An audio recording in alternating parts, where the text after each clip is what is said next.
देवेंद्र फडणवीस राज्याचे 27वे मुख्यमंत्री म्हणून शपथ घेत आहेत। सर्वात तरुण वयाचे महापौर ते तिसऱ्यांदा मुख्यमंत्रीपदाची शपथ हा त्यांचा राजकीय प्रवास नक्कीच थक्क करणार आहे। राज्यभर पायाला भिंगरी लावून आपल्या इतर दोन मित्रपक्षांच्या नेत्यांसोबत त्यांनी महाराष्ट्र पिंजून काढला आणि विजयश्री खेचून आणली। अर्थात या विजयात एकनाथ शिंदे आणि अजित पवारांचाही महत्त्वाचा वाटा होताच। तिघांचे एकत्रित प्रयत्न, मुख्यमंत्रीपदाचा टाळलेला वाद, धोरणात्मक विषयांवर भर देण्याचा घेतलेला निर्णय, केवळ विकास कामाकडे जनतेचं वेधून घेतलेलं लक्ष आणि सगळ्यात महत्त्वाचं म्हणजे तिघांचा समन्वय, यामुळेच आज देवेंद्र फडणवीस यांना मुख्यमंत्रीपदाची शपथ घेता आली। या निमित्ताने आपण देवेंद्र फडणवीस आणि त्यांच्या राजकीय कारकिर्दीतल्या काही महत्त्वाच्या टप्प्यांची ओळख करून घेऊ, तसंच त्यांच्या काही ऐतिहासिक निर्णयांवर सुद्धा नजर टाकू।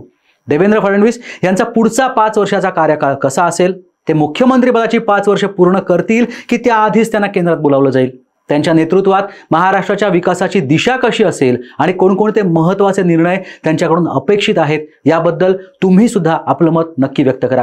चॅनलवरती नवीन असाल तर सबस्क्राइब करायला अजिबात विसरू नका आणि हा व्हिडिओ शेवटपर्यंत पहा, कारण आम्ही तुम्हाला थोडक्यात सांगणार आहोत त्यांच्यासमोर कोणती आव्हानं असतील। नमस्कार, मी दिलीप आणि कॅमेरा मागे आहे मनोज मांडवकर। देवेंद्र फडणवीस हे राज्याचे 27वे मुख्यमंत्री आहेत। 2014 ते 19 अशी पूर्ण आणि सलग 5 वर्ष मुख्यमंत्रीपद भूषवणारे ते राज्याच्या इतिहासातले दुसरे मुख्यमंत्री होते। म्हणजे 2014च्या 47 वर्ष आधी सुधाकरराव नाईक मुख्यमंत्रीपदावर पूर्ण 11 वर्ष विराजमान होते। त्यानंतर सलग 5 वर्ष कारभार करणारे देवेंद्र फडणवीस हे पहिलेच मुख्यमंत्री। देवेंद्र फडणवीस यांचा जन्म 22 जुलै 1970 रोजी झाला। त्यांना कायद्याची पदवी मिळवली असून बिझनेस मॅनेजमेंटमध्ये पदव्युत्तर पदवी मिळवली, तसंच प्रोजेक्ट मॅनेजमेंटमध्ये जर्मनीच्या बर्लिन मधल्या संस्थेतनं डिप्लोमा सुद्धा मिळवलाय। त्यामुळेच फडणवीसांचं सार्वजनिक प्रकल्पांचं मॅनेजमेंट हे अतिशय दर्जेदार आणि अभ्यासू असतं।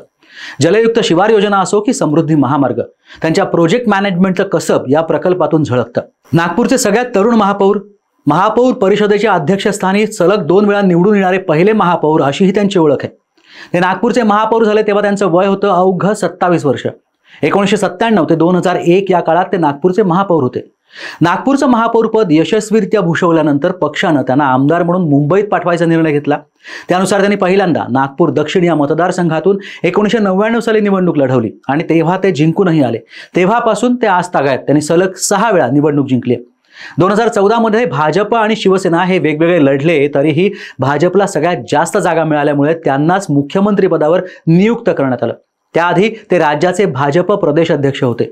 2019 मध्येही तेच मुख्यमंत्री झाले होते, पण अवघ्या काही तासांसाठी। म्हणजे उद्धव ठाकरे हे मुख्यमंत्री होण्यासाठी धडपड करून काँग्रेस आणि राष्ट्रवादीसोबत हातमिळवणी करणार हे लक्षात आल्यानंतर त्यांनी अजित पवारांचा पाठिंबा मिळेल या अपेक्षेनं मुख्यमंत्रीपदाची शपथ घेतली होती, पण अजित पवारांनी नंतर माघार घेतली। अर्थात या फसलेल्या राजकीय डावाला शरद पवार जबाबदार होते। तळ्यात मळ्यात असलेल्या उद्धव ठाकरेंच्या मनात धडकी भरवण्यासाठी शरद पवारांनीच अजित पवारांना देवेंद्र फडणवीसांकडे पाठवल्याचं नंतर उघड झालं होतं। अजित पवारांनीच स्वतः ही माहिती दिली होती। त्यामुळे 2019 साली जनतेच्या मनात असूनही भाजप शिवसेनेचं सरकार येऊ शकलं नाही। झालं भलतंच, पण जनतेनं उद्धव ठाकरेंना त्यांच्या या स्वार्थी राजकारणाची जबर शिक्षा दिली। म्हणूनच देवेंद्र फडणवीस पुन्हा एकदा तिसऱ्यांदा मुख्यमंत्रीपदाची शपथ घेत आहेत। बरं, ते मुख्यमंत्री झाल्यानंतर त्यांच्याकडून जनतेच्या काय अपेक्षा आहेत यावरही आपण बोलूया। तर जनतेला पाहिजे रोजगार आणि विकास। एकनाथ शिंदे यांनी त्यांच्या 2.5 वर्षाच्या कार्यकाळात योजनांचा धडाका लावला।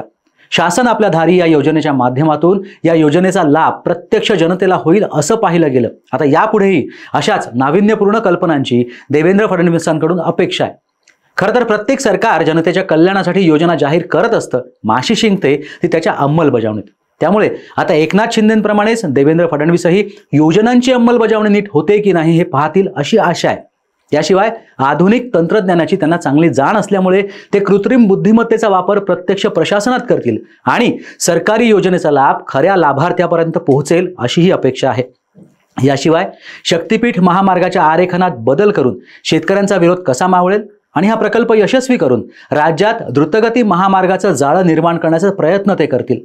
महागाईवरती नियंत्रण मिळवतील, लाडकी बहीण योजनेच्या खऱ्या लाभार्थ्याला लाभ मिळवून देतील आणि या योजनेसाठी आर्थिक तरतूद निर्माण होण्यासाठी करवाढीचे अविचारी निर्णय घेणार नाहीत। राज्यात विदेशातले मोठमोठे उद्योग येऊन उद्योजकांना संरक्षण मिळेल, गतिमान निर्णय घेतले जातील आणि कुशल कामगार वर्ग निर्माण होईल या दृष्टीनं कठोर पावलं उचलतील अशीही आशा आहे। मुंबईतला वांद्रे ते वर्सोवा कोस्टल रोड, वर्सोवा ते मड आयलंड हा उड्डाण पूल, मुंबई शहरातलं मेट्रोचे प्रकल्प यांना गती देतील अशी आशा आहे। वाढवण बंदराचं आणि नवी मुंबई विमानतळाचं काम वेळेत पूर्ण करण्याकडे त्यांचा कल असेल, तसंच नवी मुंबई विमानतळ ते मुंबई शहर यांच्यात कनेक्टिव्हिटी वाढवण्यासाठी झटपट निर्णय ते घेतील. सामान्यांना राज्यात मोठ्या प्रमाणात परवडणारी घरं मिळावीत यासाठी धोरणांची प्रभावीपणे अंमलबजावणी करतील. पुढच्या 5 वर्षात त्यांच्याकडे खूप कामं आहेत आणि ते त्यांना करायची आहेत आणि त्यांच्याकडे आता भरपूर संख्याबळ सुद्धा आहे. याशिवाय जालना नांदेड समृद्धी महामार्गाचं काम, शक्तीपीठ महामार्गाचं काम, समृद्धी महामार्गाचा नागपूर ते गडचिरोली असा विस्तार, मराठा आरक्षणाचा मुद्दा, राज्याची आर्थिक घडी नीट बसवून कर्जाचा भार कसा कमी होईल हे पाहणं, राज्याचं एकूण उत्पन्न वाढवणं, मराठवाडा वॉटर ग्रीड प्रोजेक्ट पूर्ण करणं ही आव्हानं त्यांच्यासमोर असणार आहेत. त्यामुळे फडणवीसांचा कार्यकाळ हा राज्यासाठी सुवर्ण काळ ठरेल अशी आशा बाळगायला हरकत नाही. तुम्हाला त्यांच्या येणाऱ्या कार्यकाळाबद्दल काय वाटतं ते आम्हाला नक्की सांगा. त्यांनी कोणकोणती नवीन कामं हाती घ्यावीत असं तुम्हाला वाटतं त्यावरही व्यक्त कृपया घेऊन टाक या चॅनलला सबस्क्राईब करा. व्हिडिओ शेवटपर्यंत पाहिल्याबद्दल धन्यवाद.